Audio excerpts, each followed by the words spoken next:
Next up, kind of similar to the Cade Cunningham thing. It's very interesting that this is the case because Cade and Scottie Barnes played on the same team back in high school for Montverde, but kind of similar to my pitch for wanting to talk about Cade Cunningham last week. Scottie Barnes is somebody that I feel like is not going to get a lot of love this season as far as national media is considered. And I think he's going to be someone that should be discussed as an all-star this year, because he's just doing everything.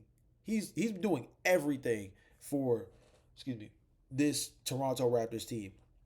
Across the board, Scottie Barnes is having a career season. So far this season, averaging 20.9 points, 6.9 rebounds, 5.1 assists, 51.2% shooting from the field, 48.6% shooting from three. Those are both career highs, by the way, and by a pretty decent margin. From a 3 point shooting perspective, the next closest he's ever shot was 34.1%. That was 2 years ago. That's a 14% bump. And then as far as shooting from the field is concerned, um, excuse me, um, he's shooting 51.2%, which is the next closest is 47.5, or excuse me, the next closest is 49.2% from his rookie season. So you have to look at it from this perspective. Scottie Barnes in year five is having a career year from an efficiency perspective, with the main thing that's coming along being his 3 point shooting, because that's what makes him so dangerous now, is that he actually is becoming a little bit more of a threat on that, from that perspective, shooting from distance, paired with the fact that defensively he's been an absolute menace, averaging 1.5 steals, 1.6 blocks per game. He is a part of what has been a really high tempo offense for this Toronto Raptors team. They have been leaning on being, I believe, they're top three in pace so far this season. I'll double check that just to make sure. But this is a team that is playing understanding, especially without Jakob Pertl as a rim protector right now because he's been out with the back injury. They're trying to simply speed teams up and use the fact that they have so much like wing depth and rangy defensively capable guys on the perimeter, that they are just absolutely wreaking havoc. So yes, this team is top 10 in pace. They are one of the best teams in terms of field goal percentage so far this season, top 12. And the thing that stands out most is kind of similar to the Oklahoma City Thunder thing I was talking about earlier, is how good they move the ball. This team is sixth in assists and sixth in assist ratio. They are playing together basketball. And I think you have to think about this Toronto Raptors team very similar to like that mid-major in college, that like there's a talent gap between you and some of the better teams in college basketball. So what do? You have to out hustle, out physical, and you have to play more team oriented basketball in order to be able to win on a night to night basis, because you don't necessarily have this go to guy that could take over games, or two or three go to talents that could take over a game and completely show off the disparity between them and some of the more inferior competition. No, Toronto is considered quote unquote a part of that inferior competition because Scottie Barnes is a good number one, but he's not a guy you can put the ball in his hands and make him a takeover scorer late in games. Brandon Ingram, I think, does fit the bill of that, but I don't know if he's consistent enough as a scorer at in that range to be considered the team's quote unquote star. RJ Barrett has had a really good year this season, and actually is kind of building off a really strong season last year as well, because contrary to belief, RJ Barrett has actually been hooping at a really high level since getting to Toronto, and last year was quietly a really strong year for him as well. But keeping the story on Scottie Barnes this season, I think, with what he's been able to do, especially offensively, I think is where it stands out to me most, because he's seeing good usage. He's shooting 50, 40, 70. The true shooting is 60.3%, which is in the ballpark of, again, like a high level rim running center. I've said this on the podcast a million times that when you start getting to that 60 and 65% true shooting, you're in high level rim finisher slash high level post scorer range as an efficient scorer, because those tend to be the players that most of their points come from being as close to the basket as humanly possible, or mainly play finishing as a dunker, or laying the ball up. So when you get to that kind of true shooting percentage, you're on a different level of efficiency, especially when you're doing so without relying strictly on dunks and layups, right? So Scottie Barnes has positioned himself in a really interesting way. Again, with this team doing it without Jakob Poeltl, by the way, they just blew the Milwaukee Bucks out 128 to 100, where he had 23 points, 6 assists, and 4 steals. The the reason why I wanted to highlight Scottie Barnes in today's episode is because I'm starting to get to a point where I believe that Scottie Barnes really can be a number one.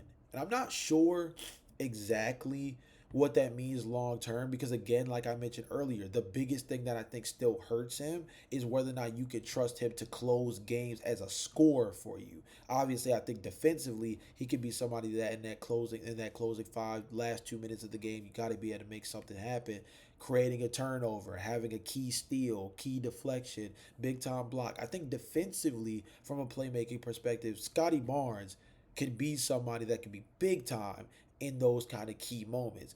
I'm I still wonder where he will fall offensively when it comes to that, in terms of being able to entrust him to quote unquote take your team to the promised land. I think you can make the argument that the Toronto Raptors still have questions as to whether or not Scottie Barnes can be that guy, because they brought in Brandon Ingram essentially to be that archetype of player.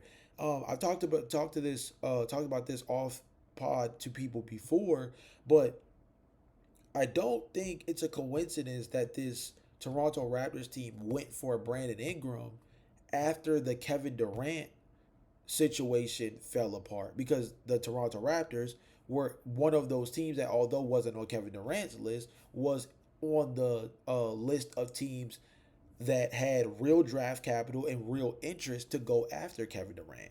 And it was because of the idea, very similar to what Houston was dealing with when they brought in Kevin, is they needed this go-to perimeter shot creator to help them become more efficient in the half court, be a go-to shot taker in the fourth quarter, and be somebody that you can run offense through when Alperen Şengün is having a rough night.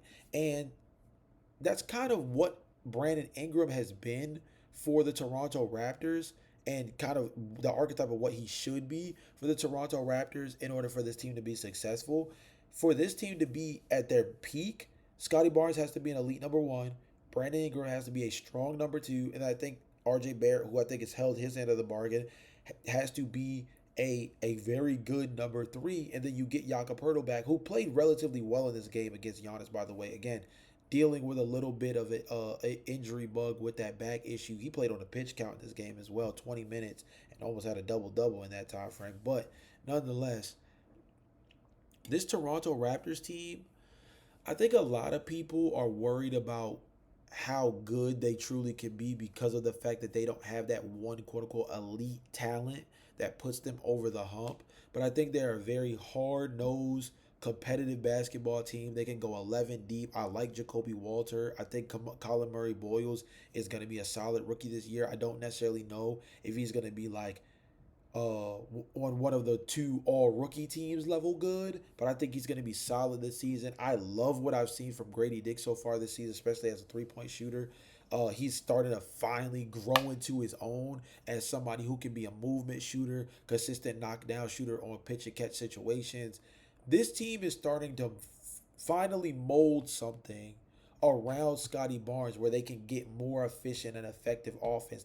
They're already a team that feels like they should be top half of the league defensively in terms of what they're able to do um, on that side of the ball, just simply out of the fact that they have the kind of athletes and rangy wings to do so. I'm not surprised that they're sitting at like middle of the pack right now defensively, and I think they have the chance to be higher than that now that Jakob is back in the lineup. And I think as his minutes get ticked up, and as he gets healthier, or hopefully as he gets more comfortable back on the floor, I wouldn't be surprised if, with them being 17th with Jakob mainly out of the rotation, getting him back in, I would not be surprised if between Scottie Barnes and Jakob as a two-man defense alone, paired with the kind of chaotic play style they have where they guard 94 feet, full court pressure, all types of switching, different things of that nature, that this team finishes a top 10 defense this year. Scottie Barnes